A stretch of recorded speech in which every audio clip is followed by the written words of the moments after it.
السلام عليكم ورحمة الله وبركاته. نحمده ونستعينه ونستغفره ونعوذ بالله من شرور أنفسنا ومن سيئات أعمالنا.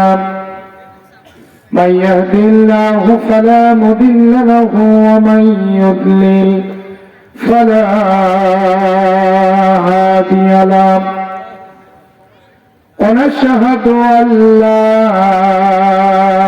إله إلا الله وحده لا شريك له